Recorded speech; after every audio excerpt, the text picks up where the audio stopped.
आप सब लोगों को नमस्कार और वीडियो देखने के लिए बहुत बहुत धन्यवाद। तो आज का जो गीत गाने जा रही हूँ, मैं छठी माई के गीत गाने जा रही हूँ।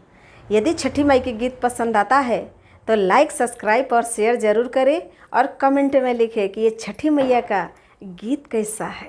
छठी मैया आवत रहली वृंदावन से, हाथ में कमल के फूल, हाथ में कमल के फूल।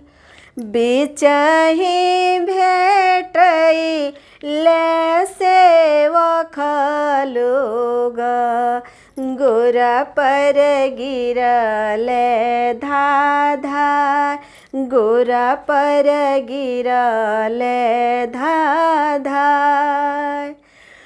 फूलवा वैसन मोरी धनिया।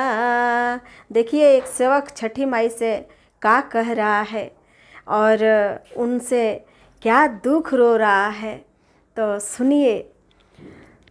कमल फूलवा वैसन मोरी धनिया, जलवा में भइल बारी खार, जलवा में भइल बारी खार।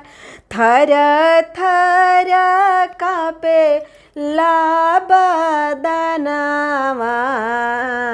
छठी होखी ना सहार, छठी होखी ना सहार।